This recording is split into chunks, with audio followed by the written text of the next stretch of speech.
Anyway, listen. So in my response, I said, Daniel, you know what? Would you be my Goggins? So any excuse that I always came up with on 75 Hard was just that, an excuse, because I was lenient and easy on myself. I was forgiving myself for being mediocre, for saying, you know what, at least you tried your best. Pat myself on the back. Yeah. Fuck you, man. I'm not there anymore. That's my answer.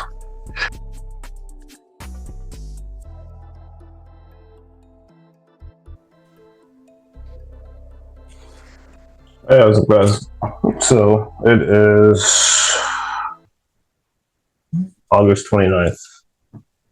Yesterday, Nestor and I were talking, and we had this thing where I was reflecting on how effective, or I don't know if effective is the right word, how much the Spartan race had changed my life. And I was talking to my experience of that first race and going through that process, and that was a catalyst to where it made me decide to work out every day for a year of doing cardio and weights. So I was only like 15 minutes of cardio and then 45 minutes of weights, but that was enough for me to develop that habit of being consistent with something. Now, that being said, the reason why Nestor reached out to me to do this in the morning because he wanted to make a commitment and be held accountable to being here every morning for the next 100 days. So Nestor's in another country right now, and he's currently driving, so he's not on. He reached out to me at 3:30 this morning, which was then 2:30 in Costa Rica, saying that he just got up and he was going to be on the road and he wouldn't be able to be here today. And he was like, "Pick a subject, talk about it, and then I'll piggyback on it and I'll just respond to it." So that's going to be the kind of format for today. But here's the thing. Uh, when we're looking to make commitments to things, and that's why that's going to be the topic today, because commitments are hard. It's not always going to be the perfect ideal situation for you to be able to make that happen. In this case, it's just completely unsafe for him to be on Zoom driving a vehicle in a foreign country. Yeah, ain't gonna happen. So, but he still had the accountability to be able to hit me up and be like, "Hey, this isn't gonna work today. I'll film it later." So, a lot of times when we have made a commitment to something, and we see it get difficult, we kind of tend to fall apart and we just throw things out the window. Like recently, I had another shoulder tweak or whatever the heck it was. It was a good shoulder too, which is even more annoying. If it had been the one that was already injured, I wouldn't care. But it's a good one. So now we're doing more rehab and stuff like that. And I can't lift upper body when I spent so much time getting it back in order. And it was frustrating. And so, I just decided to take a break. Today was the first day that I was back on the bike, and I went and did a little bit of legs, the leg press, but it's to the point right now where they don't even want me to lift any plates to load any machines. So it's just literally putting a pin and making me loathe the experience of training, but it needs to happen because when I fall off of that path, then I tend to get lower energy, and I still work, but it's not the same energy. Like I feel like I need a nap at the end of the day. I'm tired. I'm going to bed really early, um, and it's cutting into the extra 3 hours of productivity that I get in the evenings. So got to charge the battery a little bit more. Um, Now we're going through, and Nestor and I were talking. I believe it was yesterday. It might have been 2 days ago, and he had messed up. Um, I told him he should do 75 hard. And he was like, "Yeah, no, I want to do it." And then, like, very slowly the excuses started like creeping into the mind. He's like, well, I'll be on vacation in a week, and which, I mean, valid. If you're gotta commit to something, you want to have your last hurrah. All right, cool, whatever. Do you? But I find that if we can make decisions and do it now, then we're very, very effective. But he did tell me that when he got back, he was going to go ahead and engage in that. And so we're going to make it happen. So I'm going to walk through it with him. I'm going to do phase one, and then I will continue on and do the 30 days off while doing the program activities. And then I'll go into 2 and 3 and finish up the year. And last time that I got injured, I just said screw it, and I didn't do any of that stuff, and I just worked out every day. But we're just going to tweak it a little bit, and I'm going to make sure that I stick to the program and do the workouts that I can, the most intense that I can, to get the best progression that I can without training the shoulder. So it'll be annoying, but it'll be good. I'll still get some phenomenal results, and I guess it will be the top today of when you make a decision like that to figure out why. And so, like if you look at somebody that has to lose weight because they're having medical challenges, they tend to do a lot better than somebody that wants to lose weight just because they want to. A bride that wants to get into a dress, bridesmaids, even guys that want to look good for their class reunion. They tend to do a lot better when they have a more meaningful goal. And I guess the really the meaningful goal is how much pain is going to be involved in that process of embarrassment, judgment, things like that tend to motivate people more than just doing something good for themselves. So weird.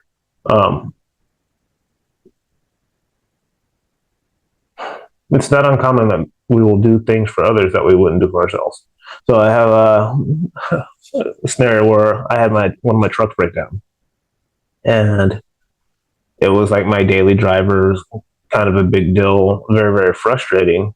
And one of the guys that I couldn't get to show up to the gym with me for anything, like he's like, oh yeah, it's just too early, man, I can't do that. And I was like, okay, well, keep telling yourself that's the case, and that'll be the case. But then that same guy, when my truck was inoperable, he's like, dude, he's like, man, if you need a ride in the morning, get to and from work, I'll gladly pick you up in the morning and take you. I was like, wait, hold on.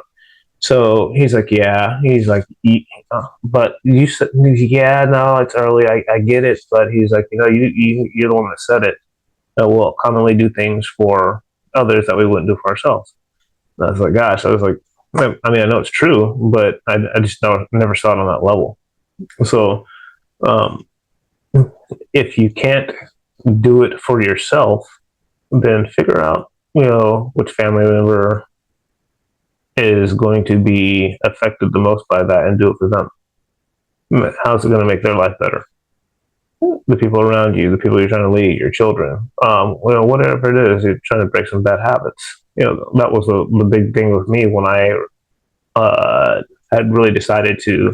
That's really what it was. I made the decision to engage in the program, and I wasn't going to stop, is because I wanted needed to get control of my drinking patterns. And like I told Nestor, I like to drink, whatever. That's not that big of a deal, but it is when it gets out of control. And, that was one of the things that I didn't realize is how much it diminished your cognitive behavior when you were constantly sedating your brain. So, like when you start getting into my website and stuff like that, you'll start to see the blogs. Like all that stuff came as a result of sobriety. And it just never turns off. But if you get off of work, your full 10, 12-hour day, whatever it is, 8 hours, you get off of work and then you immediately get to the point where you're just turning everything off and dousing it in alcohol. Well, you're cutting off a lot of your creativity. you're just turning your mind off. So the idea here is I want people to experience the power of this program that Andy Frisella created. So if you're somebody that's watching this, I think I'm going to get started here on the 2nd, I believe. I got to make sure Nestor's going to be back. If not, I might push it a couple days. But when he gets back from out of country, we're going to go ahead and kick off this program. So me and my wife are actually going to start working out and doing some other things together, and abstaining from alcohol and all these other things over the course of the next, on the holiday, Labor Day weekend. So that's when we're going to kick it off on the 2nd. And no alcohol, eating clean, working out twice a day. I'm personally going to work out twice a day. I don't know if my wife is, but I know she's going to actually be hitting the gym as well. And as well as that, what was the other things? Eating clean, I think I already said that. I should have just made a little checklist so to make my life a lot easier. Eating clean. This is going to get edited. I was going to put it out raw, but it's going to have to get edited now. So eating clean, drinking a gallon of water, working out, 1 indoor workout, 1 outdoor workout, reading 10 pages, 10-minute cold shower, 10 minutes of visual, 5-minute cold shower, and 10 minutes of active visualization. So you guys obviously can't see my screen, but there's a picture of a mansion here that I want, and it's been there. You see my glasses, it's right there. It's been on that screen for, I don't know, the past two years, maybe 3 years. But that was the result of me wanting to visualize something, and it just so happened that this house is a couple blocks away. And when we were out on one of our outdoor workouts, I was just like, why is there this random gate in between these houses? And then we went around the block, and then there's a random gate on the other side at the same spot. Like, okay. Can't see anything through the trees. It's pretty dope. But I went on to Zillow, and I found it because it's just nuts. And so when you see this thing, it is beyond impressive. When we look at stretching our dreams and stuff like that and building our goals and visualization, one of the things that's really helpful is to be able to have something tangible to put yourself into. And so I mentally walk through this house. I pull into the driveway. I park next to the fountains in the front and go sit next to the pool in the back in my mind. Beautiful thing. So I don't know how I'm going to get there, but I'm going to get there. So that's part of the program as well. So if you're really want to get down with this, go to the accountable path, email me, and I think I'm going to create an accountability group. Figure out how to frame it better with Nestor. Maybe we'll make it on Facebook or something like that. But I want to be able to build a community of like-minded individuals to grow and do something great. And I think if we all push each other and have some consistency, then we'll be able to get a lot further than we do on our own. So I'll keep it short and sweet for you guys today. I'm going to have Nestor do a response to this because, that's really what it is. Because, when you look at what was possible by me doing this the first time, and then my life has gotten better every single time that I've done this program. Every phase, it gives you the ability to overcome adversity, and stick to what you really said you wanted to do, what you need to do. And so, I think the first program that I completed went off pretty much without a hitch. Of course, there was the Florida rain, the heat, the mosquitoes, and all that fun stuff. But it just wasn't bad. It was working out twice a day and drinking a lot of water. It was a lot of pee. Probably the thing that I remember the most. I had to get up every night, pee, and drive me nuts.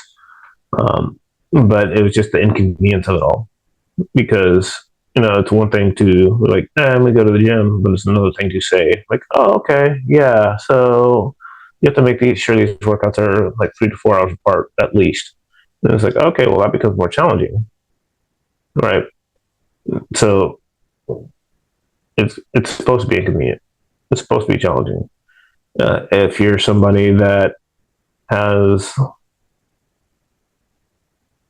the physicality to where you can only walk every day, then that's what you should do.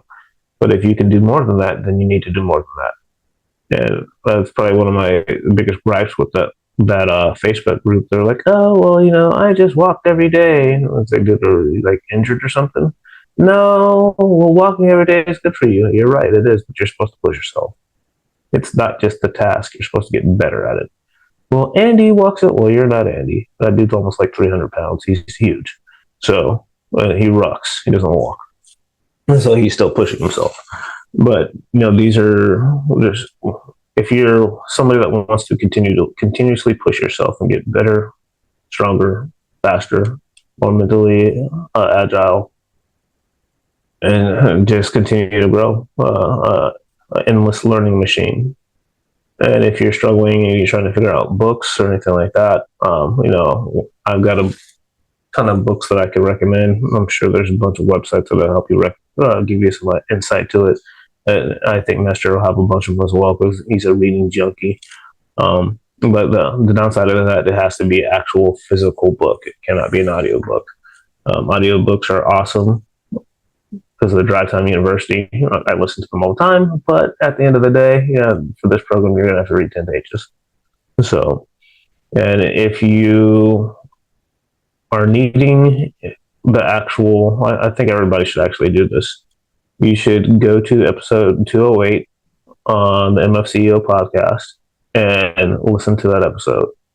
If you don't do that, go to andyfrisella.com, get all the information on it.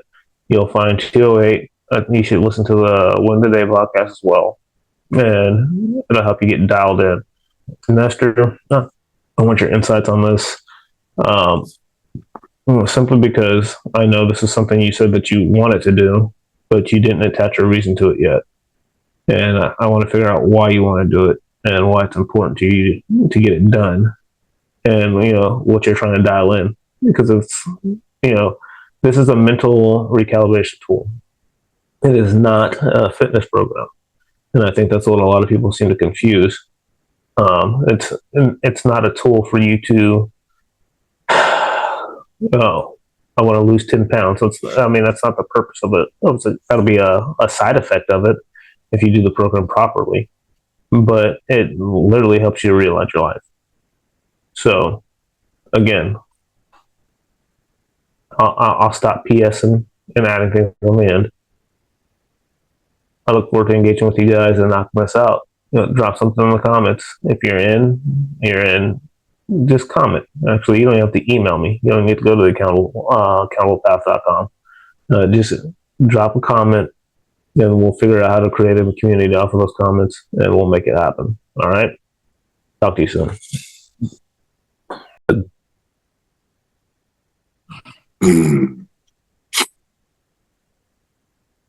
Anyway, I made a whole response yesterday as far as your thing, and I tried uploading, and honestly, I have Wi-Fi here. I'm connected to the Wi-Fi. It takes fucking still forever to upload a fucking video. I don't know. I left and let it continue to upload yesterday because it was taking so long. So I get it. I haven't been able to sit down and even. Anyway, listen. So in my response, I said, Daniel, you know what? Would you be my Goggins? I mean, when Goggins lived with me, his rule was we had to do something every day that sucked. That was his rule. Well, he's the master at that. Yeah, tell me about it. And what did he make you do? Every day sucked. He didn't tell me that we're going to do that 5 times a day. That no, I mean, I remember one day. Well, the first thing we did was he came in and he wanted to see how many pull-ups I could do so he could map out the month. He lived with me for a month, and I went to the pull-up bar, and I got like maybe 8 pull-ups, which is an exaggeration. I probably got like 4 pull-ups. You know? A lot of people are listening, so I'll say 8. And then he said, all right, wait 30 seconds, go and do it again. And I went up on the pull-up bar, and I did maybe like 3 or 4. He said, all right, wait 30 seconds, I want you to do it again. And I got up on the pull-up bar, and I did maybe like 1 kipping, you know, getting my damn chin over the bar barely. And I dropped down, I was all jacked up, and I said, all right, well, what's next? He said, well, what's next is we're not leaving here until you do 100 more. We're not leaving the gym till you do 100 more. That day? Now. Like right now. Right now. So you had done like, 7. I did like probably 7 or 10, and I was like, man, Goggins, that's impossible. And he said, you know, I already know what your biggest problem is. And he's like, the limitations you're putting on yourself are self-imposed. Get the fuck back on the bar. And, you know, Jesus Roger Christ. that, man. And I got up on the bar, and I over the course of an hour or 2, I did them. And that started our journey of like, you're about to go in a place where you've never been, motherfucker. So the reason I said that was because Jesse Itzler had David Goggins spend 30 days with him. He was crazy enough to say it. But then again, Jesse said, you know what? I've never met anybody so determined, so on point than anything else. You also asked for a why. My why is simple. I know I'm ready. It's my next growth phase. The reason I say that is because spirituality and mentally, I have it there and I'm ready. I understand how important it is to be your true best self. I understand how important it is for you to always, at everything you do, be your best. Believe it or not, it's not as common sense as most people would say. I've always said it, you know, humans, we have a switch. Either we're conscious or we're unconscious at the same time. It's fucking weird. We decide when we want to be. That is until you wake up. And until you wake up, you have that option. Believe it or not, everybody does. Because you don't realize you're doing it. Once you wake up and you realize, hey, I'm not performing at my top peak, and then it starts grinding at you, like, you know what, you're slacking, you're not doing your best, you can go more. It's when you realize you can't make everybody else's problems isn't yours. Everybody else's solutions aren't yours. You have to face your own demons. You have to face your own. You said 75 hard was more of a mental. I believe that. I do. It's not hard to really wake up. I've proven that. So now you also said, hey, through my other conversations with you in the past, I've also said I was able to prove to my kids by going to school, going to college, taking college courses and working full time, being a dad, being a husband, being this, being that. I was able to prove to them there's always time in the day. It's never. So any excuse that I always came up with on 75 hard was just that, an excuse, because I was lenient and easy on myself. I was forgiving myself for being mediocre. For saying, you know what, at least you tried your best. Pat myself on the back. Yeah. Fuck you, man. I'm not there anymore. That's my answer. Yeah. I looked for you on purpose. Your attitude. I've never met anybody like you. And during my own, like I said, I have this thing recorded. Literally, I'm talking to myself and I have it recorded.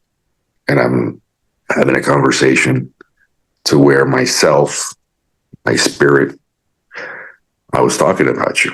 And I even forgot your name at the beginning. I was like, yeah, you know what? You're going to start doing some YouTube shit with that guy. That fucking crazy dude. The guy who goes to the gym at 2:00 in the morning. Yeah, that one. That motherfucker. Come on. And then I just had a brain fart with your name right there for a second, you know? And then at the end, I didn't want to give a date. Remember I said this before? I didn't want to give a date because I think that it would be a firm, full commitment of why I'm doing what I'm doing. Well, that's what it is. I needed somebody that knows for a fact that has a much better discipline. And then I could have ever imagined I could have had. It always comes from within. There is no mom isn't here to say it's okay. Don't worry about it, honey. You do your best. It's not there. I'm ready for that. I need that. Because now that I know I have the mental capacity, the mental toughness, I just don't have the physical aspects of it. Either I've had one or the other. I've never had both. And I think this is an opportunity for both. If this is the next step and this is the next step, I would say, yeah, I would love for you to build your coaching program around me. Trying to tweak it. I'd love to be your guinea pig on that. And if there's anything I can do to help you grow that, I'll be your test subject. You know what I mean? It's only going to do me a solid. It's only going to make me better. But when I'm going to lose an extra hour of sleep, maybe 2, I'll make it up. I'm not worried about it. So with something like that, okay. The only thing is I would ask, in order for this to really truly work, in order to prove and use me as a test subject, in order to prove that it is possible, I would say, let's figure out some type of home technique, something I can do on the road, something I can do. There's no excuse. There's no excuse. You know what I mean? I already got all that. So if you already have all that way, because I mean, either I'm at an airport or, it's like, oh shit, I got to do this, or I'm next to an airplane, or I'm home, or I'm on the road, and it doesn't matter, in a hotel. Yeah, no, I definitely got that. Right. Remember, I spent 4 years on the road. Yeah, that's true. That's true. See, goddamn. But anyway. Yeah. So, yeah, that was my answer. I had I had one video and I cut it up into 2 or 3 parts, trying to upload smaller pieces, and I still got a big fuck you. And it's okay. I'm not mad. Matter of fact, let me show you something here. Off subject. You said you have the dragon's backbone. Oh, dude. That's legit. That's the Central Park. I guess you could say that's like the main church, in those little small towns. Oh, no kidding. Yeah. So like a cathedral. Yes. So that whole square area, I don't know if you kind of figure out like a square opening, that whole rectangle. Like this little town here used to be a lot smaller. It's grown tremendously, but I didn't know how much history my wife's family had here. They the grandfather house, it's been in the family for like well over a century. Oh, okay. Yeah. My assistant, the guy I hired to help me out, is her uncle, which is the youngest of all the uncles, and they're the same age. So the house is his after his dad passed away. He kept the house. And I just walked by it last night when I arrived.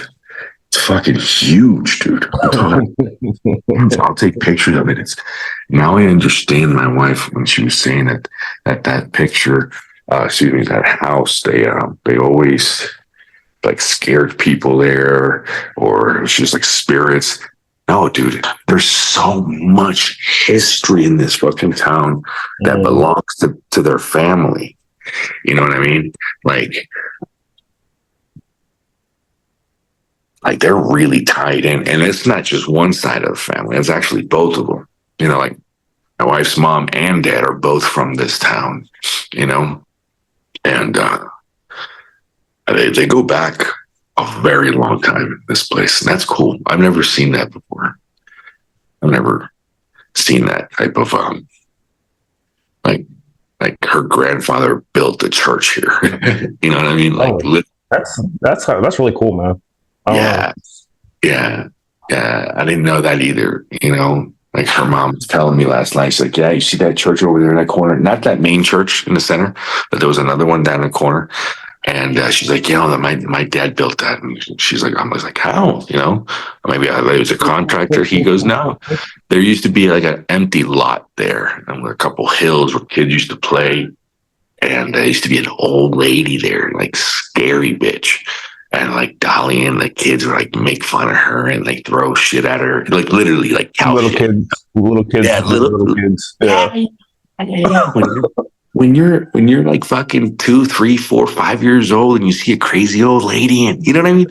It was beautiful. And I saw the excitement. My wife, she's telling me all this stuff, and well, her grandfather, I go, "That's it. I'm getting tired of this shit. I'm gonna get rid of that lady." So he went. Yeah. So he went and found out that she was like the true heir of that property. Like that was her land. And he went to her and made a deal. He goes, "Listen, I'll build you a place, but I need you to donate the land." And she's like, "Tell me more."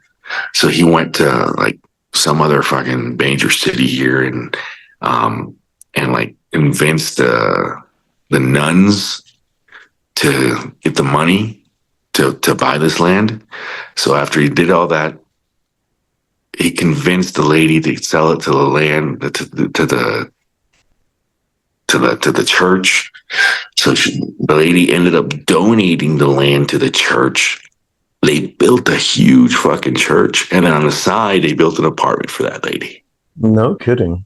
Yeah, so that she was able to live out her life and her plan. But then again, yeah. So that's really cool. That was that. Yeah, they just got tired, and she was miserable because she was by herself. Right. She was alone. She wasn't like angry or grumpy or anything. She was lonely. Yeah. Like she was unhappy with her existence on this planet. Like he did something really good for her. Like, geez, that's freaking awesome. Yeah, and it's like you got kids throwing stuff at people now. You'd be a felon. Yeah, but listen. I mean, it's like. No, I say that, but then we don't prosecute. In Florida, you'd be a felon. And somewhere else, you'd probably just get a slap on the wrist and released. I don't know about Florida, the whole Florida thing, but I'll tell you one thing though. I love Florida. We are so fucking weak as a race.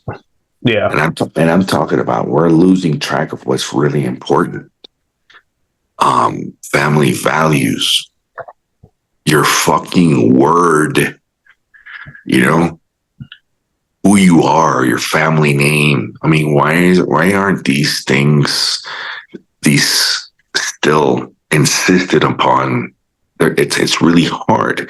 Right now we have societies fucking making it's okay, honey. I know you tried your best. No, you didn't. If you didn't fucking die twice, close. You haven't even fucking So now the problem is we have full of entitled motherfuckers out there. Listen, dude, I was thinking about my kids, right? So, and I use my kids as an example because I know how entitled they have been their whole lives. I see people here in this town where everything is, what's that word, dude? Everything is, the world doesn't revolve around you, right? So here in a small town like this, they really worry about it and they protect each other.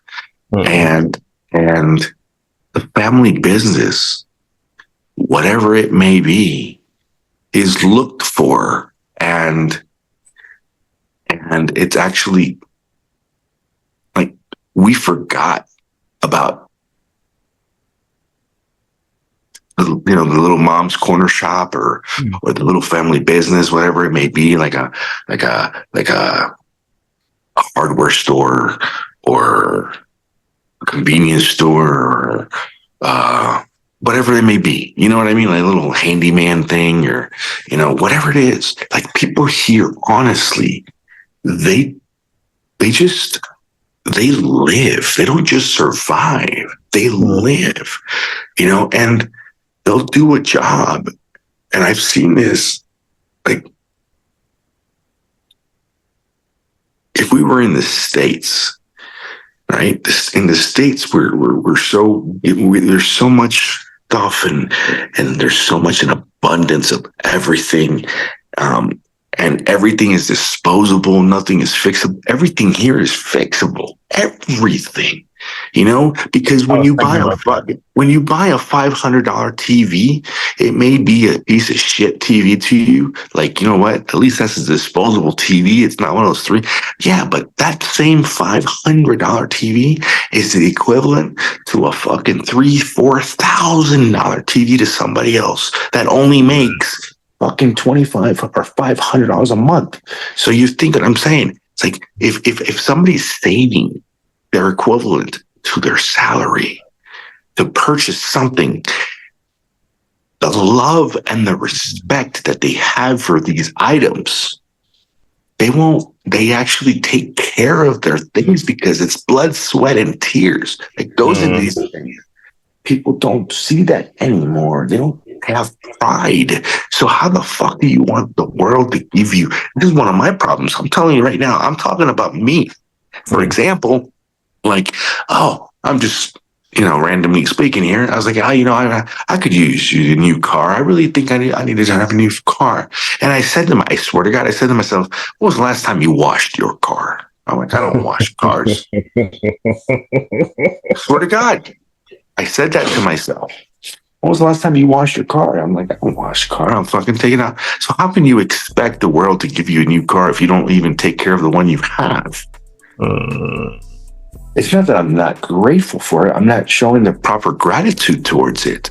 So once I know that I have gratitude and I wake up and I'm thankful. Listen, Dan, you have no idea. Only reason I'm up here, only reason I'm awake is because I'm grateful to you being on this call with me. Other than that, I'm showing you the respect to be here on time. I'm trying to do. Yesterday, thank you for allowing me to fucking quick text like, fuck, I'm not going to make it. But that's another reason of why I'm on the fucking call today. I had to be on this call. Other than that, listen. Yeah, I've done my job. I love you to death. I gotta go. Get some rest, man. Talk to you later. All right. Thank you. Bye. No.